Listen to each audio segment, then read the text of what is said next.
इसको लिखा है, किसने लिखा है? ओके, एमडी मनोबर है। चलो, हेलो संजीव भाई, गुड इवनिंग संजना मेहता।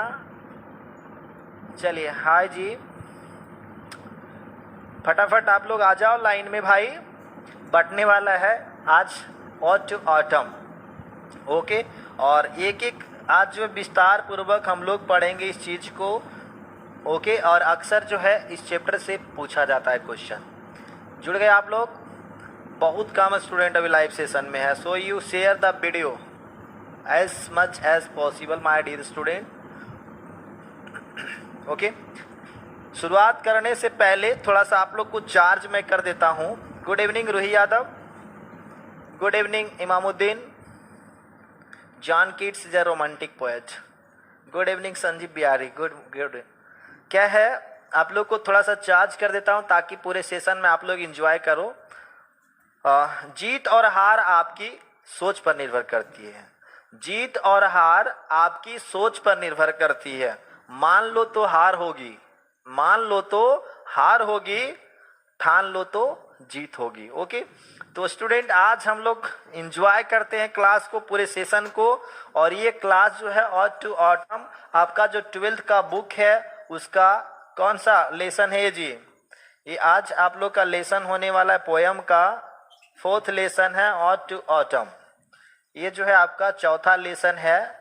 इसमें जानेंगे मजेदार चीज जॉन कीट्स के बारे में, उनके जीवन के बारे में, as well story a poem के बारे में जानना है। ओके, तो सभी को मेरा तरफ से एकदम वेरी गुड इवनिंग। फटाफट जुड़ जाइए आप लोग। नीरज कुमार ठाकुर मेरा सारा वीडियो डलाता है भाई, टेंशन नहीं लेने का। Neetu Gupta good evening, good evening to all of you. चलो आज क्लास सेशन थोड़ा शुरू करते हैं, क्योंकि ये पोयम जो है लंबा पोयम है, थोड़ा बड़ा पोयम है। ओके स्टूडेंट, तो रेडी हो? Are you ready guys to listen the poem? Line by line आप लोग का हिंदी यहाँ पे होगा। हाँ, जय हिंद नेहा यादव, कैसे हो बच्ची? ये ऑड टू ऑटम, इसका मतलब होता क्या है? ऑटम का मतलब क्या होता है? ऑटम का मतलब क्या होता है? इसका मतलब होता है पतझड़। क्या होता है? पतझड़। ओके, और ओड का मतलब क्या होता है वो मैं डिक्लेयर आपको आगे बताने वाला हूं। ये ऑड टू ऑटम का जो लेखक है वो जॉन कीट्स है, इन्हें रोमांटिक पोएट भी कहा जाता है। ओके, चलिए गाइस, गो फॉर स्टडी। तो जानते हैं कवि के बारे में। और ये जो है ना, कवि ज्यादा दिन नहीं जिए थे जीवन अपना, बहुत कम साल में ही इन्होंने दुनिया को छोड़कर चले गए, लेकिन पॉपुलैरिटी जो इनकी प्रसिद्धि काफी चमकदार था। ओके, पतझड़, या बिल्कुल पतझड़, सावन के मौसम में आते हो और पतझड़ में चले जाते हो। ओके, चलिए देखते हैं पोयम को आगे थोड़ा बढ़ाते हैं। कवि के बारे में थोड़ा जान लो आप लोग। क्लियरली आप लोग को दिख रहा है ना? हाँ जी, क्लियरली दिख रहा है। मेरी आवाज आप लोग तक पूरी अच्छी तरह से जा रहा है तो कमेंट करेंगे या? ओके, अबाउट द पोएट, कवि के बारे में क्या कहता है? इनकी जन्म जो है 31 अक्टूबर 1795 ईस्वी में हुआ था। कितना में हुआ था? 31 अक्टूबर 1795 में मोरगेट नामक स्थान में। मोरगेट है ये जो कि लंदन में पड़ता है। कहाँ पड़ता है जी? मोरगेट जो स्थान जहाँ पे जॉन कीट्स का जन्म हुआ था वो कहाँ पड़ता है? लंदन में पड़ता है। और इनकी जो मृत्यु हुई थी, मतलब ये हमें छोड़ कर गए थे 23 फरवरी 1823 ईस्वी में। 23 फरवरी 1823 में गया था। ओके, उसके बाद कहाँ इनकी डेथ हुई थी? रोम, जो कि रोम को इटली भी बोला जाता है। क्या बोला जाता है? इटली भी कहा जाता है। तो इतना मोटा मोटी चीज आप लोग याद रखेंगे। ओके, इनका जन्म 31 अक्टूबर 1795 और कहाँ हुआ था? मोरगेट नामक स्थान में लंदन में हुआ था। मौत इनकी 23 फरवरी 1823 रोम में हुआ था। इटली के नाम से भी जाना जाता है। ओके बाबू, अब आप लोग डिफरेंस देख लो यहाँ पे कितने में? 1795, मतलब 5 ईयर्स इधर हुए और इधर आपका हो गया 23 साल, मतलब टोटल इन्होंने अपने जीवन जिया 28 ईयर्स। 28 साल के उम्र में ये चल गए। 28 साल की उम्र में इनकी डेथ हो जाती है। इनके माता पिता के बारे में थोड़ा जानते हैं। माता पिता कौन थे, क्या नाम था? इनके पिता का नाम था थॉमस किट्स। क्या नाम था? Thomas kits. ओके। एंड माँ का जो नाम था फ्रांसिस जेनिंग्स। माता जी का जो नाम था वो फ्रांसिस जेनिंग्स नाम था, फ्रांसिस जेनिंग्स नाम था। अब देखिए थोड़ा सा इनके पिता के बारे में जानते हैं। ये जो इनके पिता जो थॉमस किट्स जो थे, इनकी मौत कैसे हुई? मतलब घुड़सवारी वो करते होंगे या घोड़े पे दौड़ रहे होंगे। ओके। उस मतलब घोड़े से गिरने के कारण 1804 ईस्वी में जॉन थॉमस किट्स की मौत हो जाती है, मतलब इनके पिता की मौत हो जाती है। ओके। मूनफील्ड्स में जन्म लिए थे? नहीं बच्चा। His first volume of poetry was in title. इनकी जो पहली जो पोयम का टाइटल किया हुआ बुक आया था उसका नाम क्या था? पोयम्स था। वो आया था 1817 ईस्वी में। कब आया था जी? 1817 ईस्वी में इनकी प्रथम जो पहला जो पब्लिकेशन आया था पोयम्स नाम से, वो 1817 ईस्वी में हुआ था। आगे कुछ और जानकारी इनके बारे में। हिज पोयम एंडीमियन, क्या है? Endymion was appreciated by Wordsworth. मतलब वर्ड्सवर्थ का भी नाम जो आता है एक महान कवि लेखक के रूप में आता है। ओके। जिन्होंने इनकी कविता, जॉन किट्स की कविता जो थी ये एंडीमियन, उसको उन्होंने अप्रिसिएट किया था, सराहा था उन्होंने। Okay. This poem was composed on 19 सितंबर 1819। मतलब ये कविता जो आप लोग पढ़ेंगे, ऑटम जो पढ़ने वाले हैं, ये पोयम की रचना जॉन किट्स ने 1819 ईस्वी में किया था और ये पब्लिश मतलब इसका प्रकाशन हुई थी 1820 ईस्वी में हुआ था। कब हुआ था जी? 1820 ईस्वी में ये जो है ऑटम टू ऑटम का पब्लिकेशन किया गया था और इनकी जो कविता की जो रचना हुई थी वो 1819 में हुआ था। कब? 19 सितंबर को हुआ था। ओके माय डियर स्टूडेंट्स, अब थोड़ा और कुछ जानकारी आप लोग को मैं बताता हूँ। अब है डेथ ऑफ जॉन किट्स, मतलब जॉन किट्स की मृत्यु कैसे होती है। जॉन किट्स की जो है मृत्यु किस तरह से होता है, मतलब इतने कम उम्र में वो चले गए, कुछ कारण रहा होगा, कुछ कारण रहा होगा इनके साथ में, ये इसीलिए इतने कम समय में चले गए। Okay. The first month of 1821 marked as slow and steady decline into the final stage tuberculosis. इसको जो ये बीमारी था ट्यूबरक्लोसिस, मतलब इसको हम लोग कहते हैं क्षय रोग कहते हैं। क्या कहते हैं? क्षय रोग कहा जाता है, जिससे इनकी मौत होती है। क्या होता है? क्षय रोग से जॉन किट्स की मौत होती है। मतलब इनकी मौत की जो शुरुआत होती है ना, आगाज होती है, वो आपका 1821 से ही शुरू होता है। ओके। थोड़ा सा आप लोग हाँ जी कमेंट करते रहेंगे स्टूडेंट्स लोग।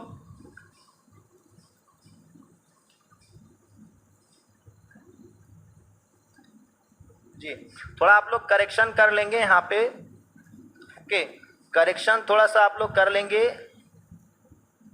इनकी जो डेथ हुई थी वो कितना में था? 1821 ईस्वी में हुआ था। सुधार लेना यहाँ पे, मतलब 26 ईयर्स में ये चले गए थे। ओके, यहाँ पे करेक्शन आप लोग कर लेंगे।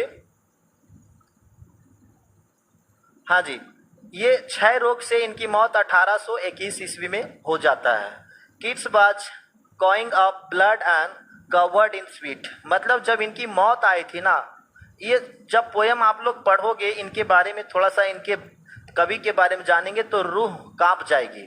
ओके, आज क्यूज नहीं होगा माय डियर स्टूडेंट। क्या खोजते हो? हर दिन क्यूज होना चाहिए, मतलब पढ़ना इतना और इतना। ओके, थोड़ा सुधार लेना आप लोग। क्या करना है, इनका जो कवि क्या था, किट्स वाज कॉइंग अप, तो ये कॉइंग अप का मतलब होता है खांसना। क्या होता है? खांसना होता है। और उस खांसी में क्या था? ब्लड आ रहा था, मतलब खून के साथ में।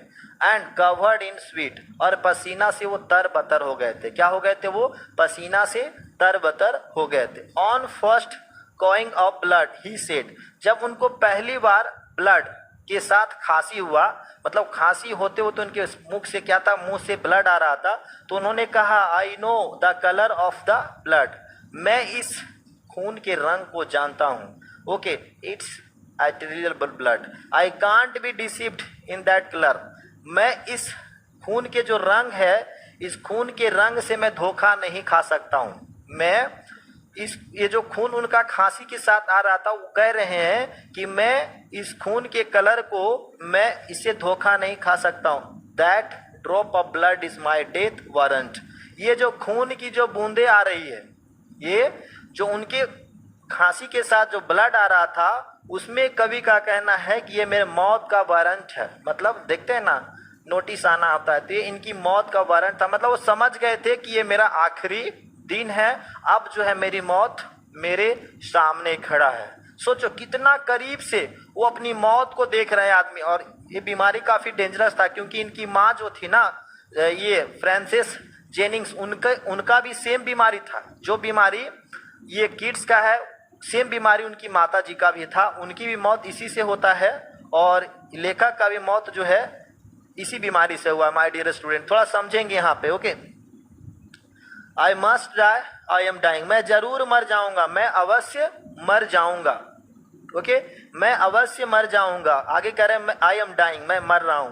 आई शैल डाई इजी, मैं आसानी से मर जाऊंगा, मैं आसानी से मर जाऊंगा। ओके, डोंट फ्राइटेन, घबराने की कोई बात नहीं है। Okay, be firm and thank God, एकदम शांत रहिए और भगवान को मैं शुक्रिया कहता हूँ, भगवान की मैं शुक्रिया कहता हूँ।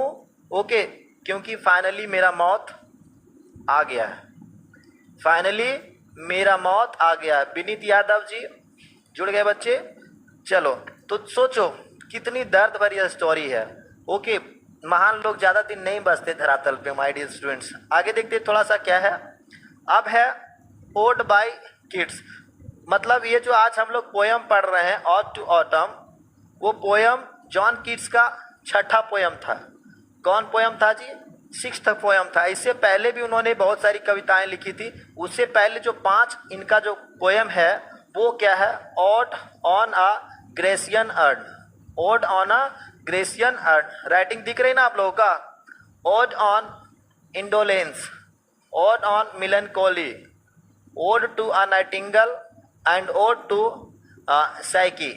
ही compose to autumn in September. मतलब 4-5 पोयम इससे पहले लिख चुके थे। उसके बाद उन्होंने ऑड टू ऑटम लिखा, जो कि ये इनका 6th पोयम था। ओके माय डियर स्टूडेंट, चलिए। हाँ, बहुत अच्छे होते, इसीलिए भगवान भी ना अच्छे लोग को ही चाहते, बुरे लोग को कहते हैं सड़ो, नरक में ही पे मरो। ओके, चलो बाबू, देखो क्या है, थोड़ा आगे और बढ़ते हैं। और ये ओड क्या होता है, ओड है क्या वर्ड, समझ में आ रही है ना आप लोगों को? Are you getting that my student? समझ में आ रही है मेरी बात? देखो क्या है ओड, ये जो एन ओड क्या है? फ्रॉम एंशिएंट ग्रीक, या एक पुराने वाले ग्रीक वर्ड है ओड। इसका मतलब क्या होता है? Is a type of lyrical stanza, जिसको गा करके, मतलब गा करके इसको क्या कहते हैं हम लोग? एक्सप्लेन करते हैं, व्याख्या करते हैं। It is an elaborately structured poem praising of or glorifying an event or individual describing nature। प्रकृति के बारे में, किसके बारे में? प्रकृति के बारे में ये जो वर्णन किया जाता है, मतलब गीतोगान किया जाता है, उसी को हम लोग क्या कहते हैं? ओड कहते हैं। क्या कहते हैं? ओड कहते हैं माय डियर स्टूडेंट। ओके, ये जो है भावनात्मक तौर पे कह सकते हो, व्यक्तिगत की जो भावना होती है उसके लिए, या फिर प्राकृतिक की जो घटना होती है उस घटना के बारे में ग्लोरीफाई करना, उसके बारे में बताना, उसी को क्या कहा जाता है? ओड कहा जाता है। ये था पोयम के बारे में कुछ थोड़ा मोड़ा जानकारी। ओके, अब आते हैं थीम पे, आते हैं किस पे आते हैं भाई? थीम पे आते हैं और देखते हैं क्या है इसका माजरा।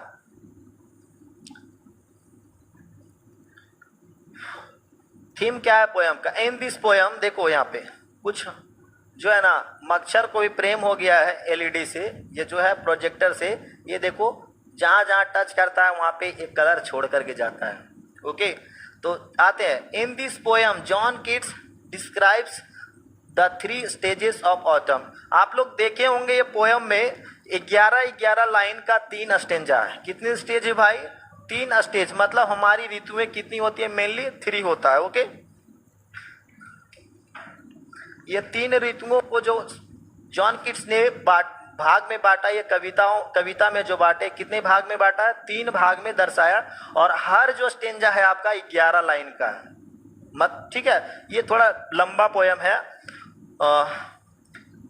Maturation of crops to harvest, मतलब कुछ पहला जो पंक्ति है उस पंक्ति में क्या है, नेचर के बारे में, प्रकृति के बारे में बताया उन्होंने, और फसल वगैरह जो रोपा जाता है, फिर उस जो पकने के बाद उसको काटा जाता है, और व्हेन विंटर इज नियर, और उसके बाद क्या होता है, ठंड जो है आगे आने वाला है। इन सारे चीज़ों के बारे में उन्होंने वर्णन किया है। कौन? John Keats. ओके, तो आई होप इतनी सारी चीज़ें आप लोग को समझ में आई होगी अच्छी तरह से। क्लियर है जी? चलो पोयम पे आते हैं। बुक वगैरह आप लोग लेकर बैठे हो या नहीं बैठे हो?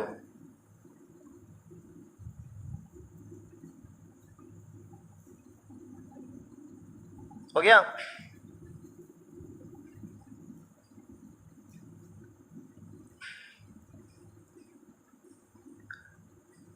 चलो देखो क्या है।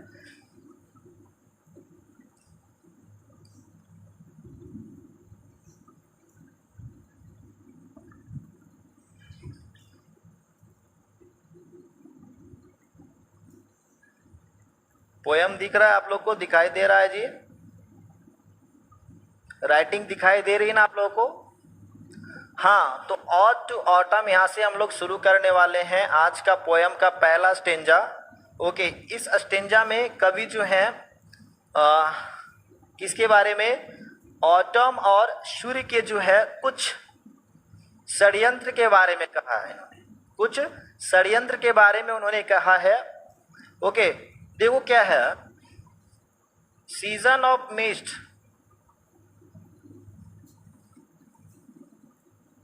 सीजन ऑफ मिस्ट एंड मिलो फ्रूटफुलनेस, ये ऐसा मौसम है कि कोहरा वाला टाइम, मतलब ये स्टार्टिंग कहाँ से हो रहा है भाई? ठंड के समय से स्टार्टिंग हो रहा है, मतलब नवंबर, दिसंबर, जनवरी का ये माजरा है कि देखते हो कि अक्सर कोहरा का टाइम रहता है। कैसा रहता है? कुहासा का टाइम रहता है। और मिलो फ्रूटफुलनेस, और जो फल वगैरह होते हैं उस फल में क्या होता है जी? मीठापन आता है। Okay, close bosom friend, close bosom friend मतलब क्या होता है? प्रिय मित्र होता है। क्या होता है? प्रिय मित्र होता है ऑफ द मैच्योरिंग सन। तो देखते होंगे ये मैच्योरिंग मतलब क्या होता है? परिपक्व होता है। क्या होता है? परिपक्व होता है। परिपक्व का मतलब समझते हैं धीरे धीरे धीरे धीरे बड़ा होना, जैसे हम लोग छोटे से बड़ा होते जाते हैं। ओके, तो इसमें जो है अब सूर्य तो बड़ा नहीं होगा ना, छोटा से तो सूर्य बड़ा नहीं होगा। गुड इवनिंग साजन कुमार, बड़ा नहीं होता है। देखो क्या होता है, ठंड के दिन में सूर्य की जो प्रकाश जो होता है, उष्मा जो होता है थोड़ा कम हो जाता है। और जैसे जैसे ठंड आते जाते, गर्मी आते जाते, तो सूर्य क्या होता है, उसकी जो उष्मा होती है काफी तेज पड़ने लगती है। तो उसी को कह रहा है कि मैच्योरिंग सन।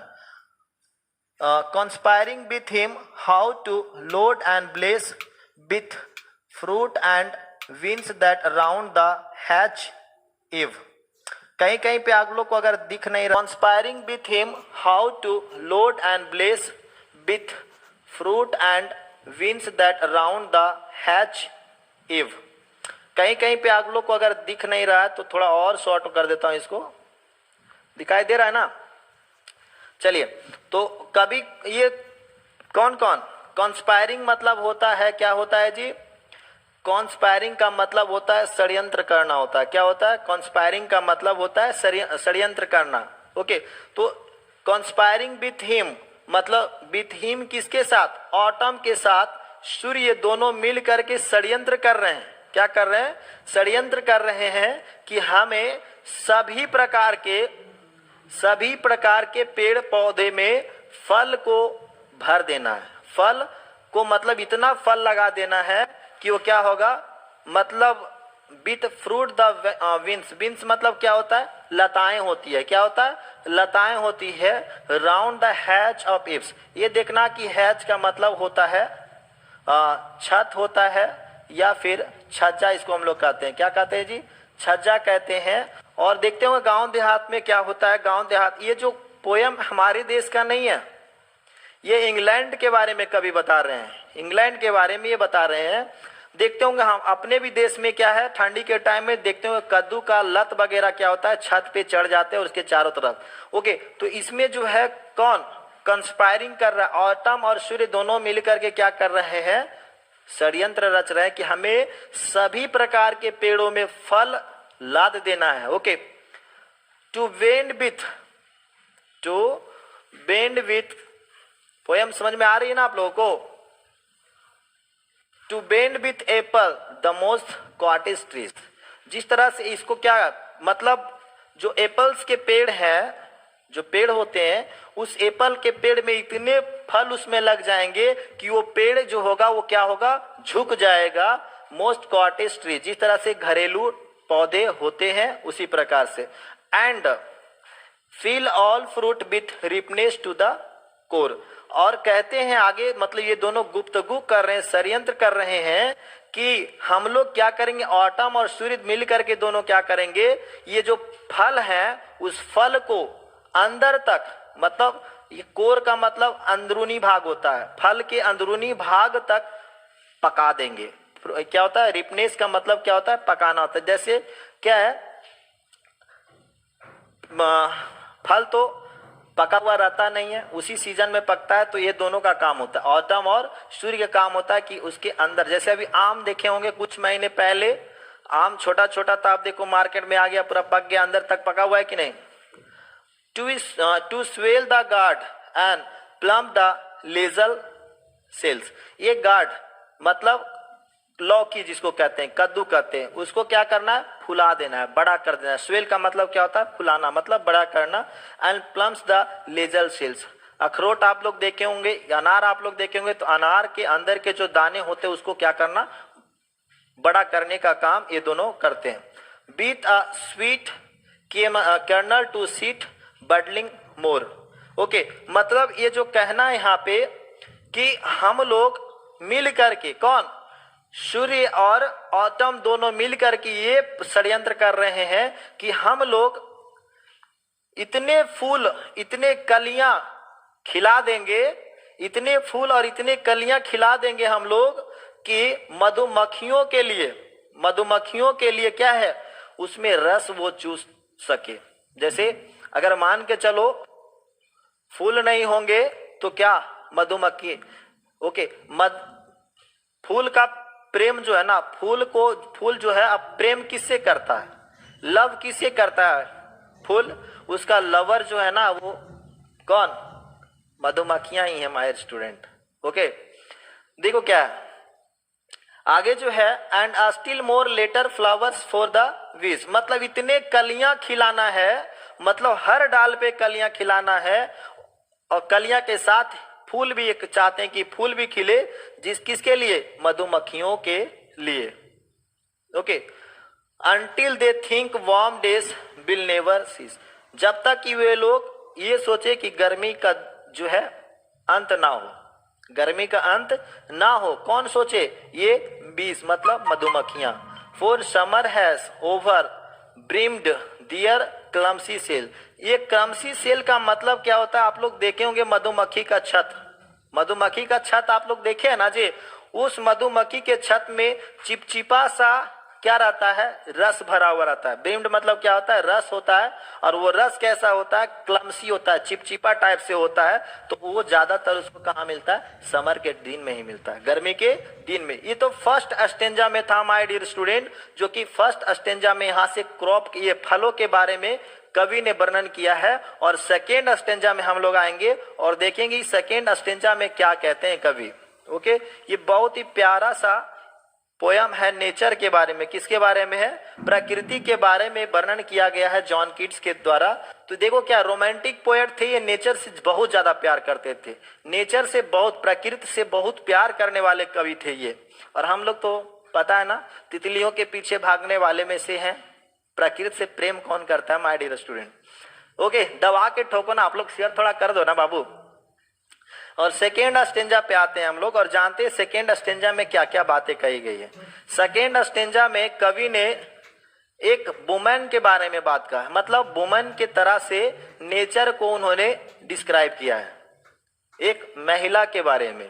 ओके, देखो क्या कहते हैं, एक चीज देखना यहाँ पे, who hath not seen thee often amid the store. ये दो वर्ड पुरानी मतलब ओल्ड इंग्लिश से लिया गया। हाँ जी, विकास यादव आपका नाम ले लिया, मैं स्टूडेंट। ओके, पढ़ाई पे आप लोग फोकस करो ना यार। ये देखो हैथ है, तो ये पुराने लैंग्वेज का था, पुरानी ओल्ड इंग्लिश का ये हैथ है। तो अभी का जो मॉडर्न में क्या होगा जी, मॉडर्न इंग्लिश में इसको कहा जाता है हैज कहा जाता है। क्या कहते हैं इसको, हैज कहते हैं। दिखाई दे रहा है ना, हैज इसको कहा जाता है। एंड ये देखो दी का मतलब होता है यू, पुरानी लैंग्वेज, ये पुराने इंग्लिश में था। ओके, नेक्स्ट में देखो क्या है, दई है, ये भी आपका यू ही आता है। क्या आता है, यू ही है। और ये OFT ऑफ्ट है, तो इसका मतलब है, इसका अगर पूरा देखे थे मॉडर्न इंग्लिश में तो ऑफेन है। क्या है ये, ऑफेन इसको कहते हैं। तो who hath not seen you मतलब तुम्हें किसने नहीं देखा। हु मतलब कौन, और हैथ है यहाँ मतलब हैज, नॉट सीन दी मतलब यू, तुम्हें किसने नहीं देखा। अमीड ऑफेन अमीड द स्टोर मतलब तुम्हारे स्टोर में के बीच में किसने नहीं देखा। ये जो है ना, खरीफ जो फसल कटाई होती है उसके बारे में वर्णन किया गया। स्टोर जहाँ पे देखते हो किसान घर के, अगर आप लोग बच्चे हैं, ये जो ओल्ड इंग्लिश है माय डियर स्टूडेंट, देखो आप लोग किसान घर के बच्चे हैं तो जरूर देखे होंगे कि धान की कटाई होती है, गेहूं की कटाई होती है। तो जब खेत से हमारा फसल आ जाता है तो उसको स्टोर रूम में हम लोग रख देते हैं। ओके, सभी को रहना चाहिए, nature lover as well the human lovers, humanity is the main religion, मानवता ही सबसे बड़ा धर्म है my students. Okay, sometimes whoever seeks abroad may find, कभी कभी कोई आपको, अब्रोड मतलब क्या होता है, बाहर होता है। स्टोर जहाँ पे देखते हो किसान घर के, अगर आप लोग बच्चे हैं, ये जो ओल्ड इंग्लिश है माय डियर स्टूडेंट, देखो आप लोग किसान घर के बच्चे हैं तो जरूर देखे होंगे कि धान की कटाई होती है, गेहूं की कटाई होती है। तो जब खेत से हमारा फसल आ जाता है तो उसको स्टोर रूम में हम लोग रख देते हैं। ओके, सभी को रहना चाहिए, nature lover as well the human lovers, humanity is the main religion, मानवता ही सबसे बड़ा धर्म है my students. Okay, sometimes whoever seeks abroad may find, कभी कभी कोई आपको, अब्रोड मतलब क्या होता है, बाहर होता है। क्या होता है, बाहर होता है। तो ये मतलब एक महिला के बारे में वर्णन कर रहे हैं कि ये कभी कभी आपको लोग जो है बाहर में भी पाते हैं, बाहर में भी आपको पाते हैं। The sitting careless on a granary floor, granary floor, ये देखो ग्रेनरी का मतलब खलिहान होता है। क्या होता है, खलिहान होता है। खलिहान कितने बच्चे जानते हैं, खलिहान के बारे में कितने बच्चे जानते हैं, खलिहान किसे कहते हैं। How many of you know about खलिहान। तो कह रहे हैं कि आपको तो बेफिक्र होकर के, केयरलेसली मतलब बेफिक्र होकर के आपको कहाँ देखा जा सकता है, खलिहान में, खलिहान में पड़े हुए। ओके, दी मतलब तुम्हें, कहाँ मतलब बेफिक्र होकर बैठे हुए, कहाँ पे, खलिहान में बैठे हुए तुम्हें देखा जा सकता है। ओके, नेक्स्ट है the hair soft lifted by, मतलब जुल्फे उड़ती है तुम्हारी। क्या है, जुल्फे उड़ती है। जब हवा चलता है तो देखते हैं क्या होता है। और ये जो by the winnowing wind, winnowing wind का मतलब देखो क्या, गांव देहात में अभी भी हमारे देश में, बिहार में खास करके धान, जब धान का मतलब क्या कहते हैं, छटाई होती है खेत से लाने के बाद में, तो क्या करते हैं उसको सूप मतलब समझते होंगे। सूप से क्या करा जाता है, धान से और उसका जो करकट होता है उसका सेपरेशन किया जाता है, अलग किया जाता है। तो हवा में उसको उड़ा करके इस तरह से करते हैं और ये जो होता है वो कूड़ा करकट उससे निकल जाता है। तो ये जो कवि जो बोल रहे हैं द हेयर मतलब तुम्हारी जुल्फे, तुम्हारी बाल जो है धीरे धीरे क्या होता है, हवा में ऊपर की ओर उड़ता है। और on a half ripped furrow sound asleep, ये हाफ रिप्ड मतलब क्या कहते हैं, अध कटी जो फसल होती है। और ये जो फ्यूरो साउंड मतलब एकदम बेफिक्र की नींद में आप, और ये जो फ्यूरो साउंड मतलब एकदम बेफिक्र की नींद में आप सोए हुए मिलेंगे। देखते हैं जो बच्चा एकदम देहात से है, किसानी घर से है, उनको एक एक बात इसमें समझ आ रही होगी। किसान लोग को क्या देखते हैं, धान की जब कटाई होती है ना, तो क्या करते हैं, थकने के बाद वो धान का जो परत होता है, मतलब काटने के बाद उसी पे गमछी बिछा करके सो जाते हैं। खलिहान का मतलब फील्ड नहीं होता है Deepti Mishra. Okay my dear student, खलिहान उसे कहते हैं जहाँ पे फसल को काट करके एकत्र किया जाता है, दैट इज कॉल्ड फसल। दय साई मतलब होता है तुम्हारी बाल। दय का मतलब क्या है यहाँ पे, ये इसका मतलब होता है यू होता है, क्या होता है, योर होता है, मतलब तुम्हारी बाल। और ये दी जो यहाँ पे कहा जा रहा है, इसका मतलब होता है यू होता है, मतलब तुम्हारी बाल। ओके, नेक्स्ट में देखो क्या है, drowsed with the fume of poppies while thy hook. ये पॉपिस का देखो क्या मतलब होता है, पोस्तु आप लोग नाम सुने होंगे, पोस्ता क्या है, पोस्ता का नाम आप लोग सुने होंगे, और इसका हिंदी में कहा जाता है अफीम कहा जाता है। क्या कहते हैं इसको, अफीम। अफीम एक बहुत बड़ा नशा है भाई, एक ड्रग्स है ये ना, ठीक ना। तो क्या करते हैं, ड्रोस्ट मतलब नशे में, किसका, ये जो अफीम के नशे में आप मजे से सोए हुए रहते हैं। कहाँ पे, अध कटे फसलों के, और बेफिक्र होकर के सोए हुए रहते हैं। ओके माय डियर स्टूडेंट, आपको लाइन बाय लाइन में आज इसका एक एक हिंदी कर रहा हूँ। ओके, हाँ जी, बकवास कमेंट कोई नहीं करेंगे, सुधर जाओ। Okay, spares the next swath and all its twined flowers. ये कहते हैं, देखते हैं क्या है, पेड़ पौधे के जो फल होते हैं, पेड़ पौधे क्या होते हैं, जब हवा चलती है तो ऊपर से नीचे की ओर आता है। ओके, ऊपर से नीचे की ओर आता है।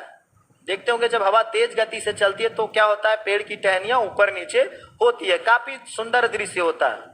ओके, आगे है, and sometimes like a ग्लीनर the dust keep.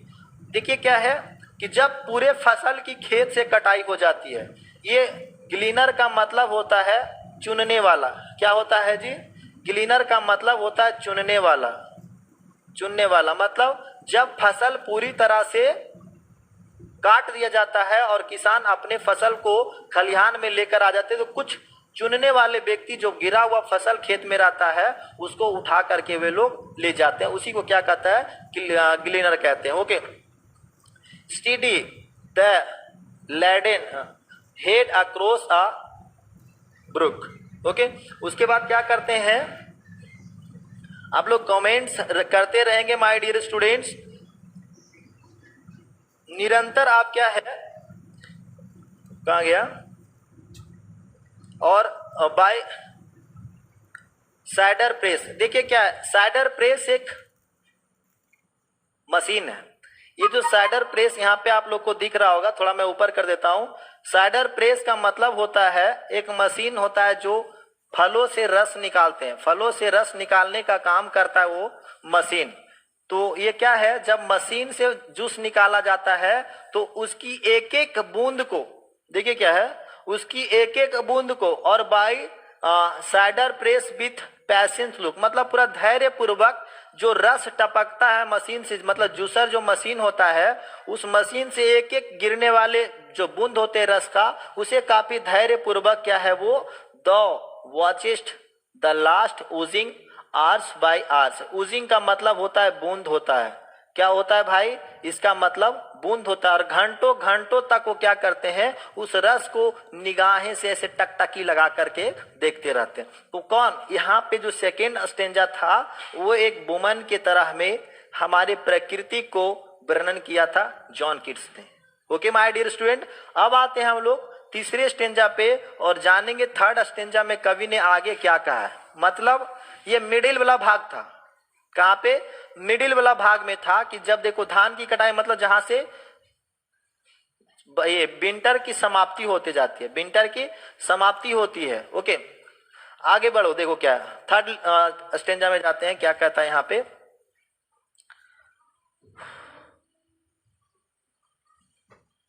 Comment करो तब तक तुम लोग।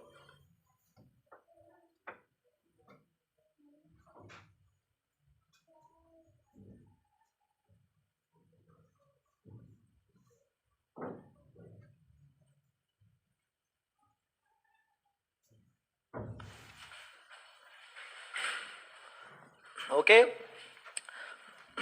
ये भी तीसरा भी स्टेंजा जो है, प्राकृतिक में जितने भी चीज हमारा प्रकृति के द्वारा बनाया गया है वो हमारे लिए सभी के सभी क्या है, आवश्यक है, काफी जरूरी। आप लोग कहीं भागना मत, थोड़ा सा गैपिंग था, ड्रिंक के लिए गया था मैं, पानी पीने के लिए।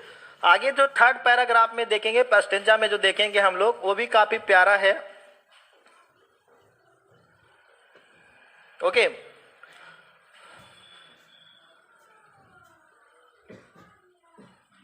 देखिए क्या है, where are the songs of spring. Spring का मतलब क्या होता है जी, बसंत ऋतु होता है। क्या होता है, बसंत ऋतु होता है। Okay, where are the songs of spring, मतलब ये जो बसंत ऋतु की संगीत कहाँ है, पूछ रहे हैं। कौन, सूर्य पूछ रहे हैं। कभी कह रहे हैं ये जो दोनों में गुफ्तगू जो हो रहा है, किसके किसके बीच में, यहाँ पे जो है बात कवि सॉरी ऑटम और सूर्य के बीच में गुफ्तगू हो रहा है। ओके, और आगे कहते हैं कि where are the songs of spring, ये जो बसंत ऋतु की संगीतें कहाँ है। ए वेयर आर दे, ये बताओ ना, ये मतलब वेयर आर दे मतलब कहाँ है तुम कहाँ हो। नेक्स्ट में थिंक नॉट ऑफ देम, मतलब इस संगीत और स्प्रिंग के बारे में मत सोचो। किसके बारे में, स्प्रिंग मतलब बसंत ऋतु और उसके संगीत के बारे में मत सोचो। Thou hast thy music too, hast मतलब है क्या, मतलब तुम्हारे पास भी। दो का मतलब यहाँ आ रहा है, यू हो रहा है, और ये जो हैस्ट है ये भी आपका पूरा मतलब मॉडर्न इंग्लिश में आपका हैज है, और दाई का मतलब तुम्हारा, म्यूजिक। मतलब इन लोगों की बातें मत करो। किसका, इन लोगों की बातें मत करो। किन लोगों की, सॉन्ग्स ऑफ स्प्रिंग, इनकी बातें मत करो। ओके, आपके पास मतलब ऑटम के पास में भी संगीत है, उसका आनंद आप लो। साउंड जा रही है ना आप लोगों को, मेरी आवाज आप लोग तक क्लियर पहुंच रही है माय स्टूडेंट्स। अगर जा रही तो कमेंट करना हाँ। While where clouds bloom the soft dying day, देखते होंगे कि आसमान में क्या है, आसमान में को बादल, ये जो थर्ड अभी के समय का थर्ड का चल रहा, 3 स्टेंजा हुआ ना जी। ये तीसरा में है। बादल क्या कहता है, ये जो है आसमान में छाए हुए जो बादल हैं, आसमान में जो छाए हुए बादल हैं वो क्या है, रोशनी को ढकते हैं। क्या कर लेते हैं, वो बादल जो होता है वो रोशनी को क्या करता है, ढक लेता है। And touch the stubble plains with rosy, ये स्टबल का मतलब देखो क्या होता है बच्चा, स्टबल प्लेन्स जब खेत से फसल काट लिए जाते हैं तो देखते होंगे कि खेत में छोटा क्या होता है, जो फसल की जो नीचे का जो भाग होता है, जड़ होता है, वो उसमें पड़े हुए रहते, कटीला जड़ उसको कहते हैं। क्या कहते हैं, कटीला जड़ें जो होती है। और विथ रोजी ह्यू, रोजी मतलब क्या होता है, गुलाबी कलर का जो सूर्य का प्रकाश खेत में पड़ता है वो टच करता है। कभी आप लोग अगर इस पोयम को फील करना चाहते हो, इस पोयम को अगर आप फील करना चाहते हो तो भाई एक बार किसान के खेत में जरूर आप जाना। You will feel everything related this poem. Okay, चलो अगला देखो क्या है। Then in a way full को द स्मॉल नेट्स मोन। अब देखो आप लोगों को मैंने एक पोयम पढ़ाया था, now the leaves are falling fast. Now the leaves are falling fast आप लोगों को पढ़ाया गया था। तो उसमें भी जब पेड़ से पूरे पत्ते झड़ जाते हैं तो क्या होता है, ट्रोल्स लोग अपनी भोजन की खोज में इधर से उधर क्या होते हैं, भटकने लगते हैं। तो उसी तरह से जब खेत से फसल काट लिए जाते हैं तो उसमें रहने वाले जो छोटे छोटे कीड़े मकोड़े होते हैं वो भी क्या होते हैं, वेलफुल कोर, वो भी क्या होता है, दर्द भरी शोकपूर्ण गीत, मतलब शोकपूर्ण जो उनकी आवाजें चहचहाट होती है। Among the river cellos, river cellos का मतलब समझते हैं क्या होता है, शोक, पानी की लहरें। जिस तरह से हवा तेज चलती है तो पेड़ की टहनियां भी ऊपर नीचे होती है, उसी तरह से जब हवा तेज चलती है तो आप लोग देखते होंगे नदियों में भी लहर आते हैं। तो ये लहर भी क्या होता है, दे ना कहाँ गया, एमंग द रिवर मतलब नदियों के किनारे किनारे लहरें भी जो आती है वो ऊपर नीचे मतलब उठता है और फिर वो क्या होता है, नीचे की ओर आ जाता है।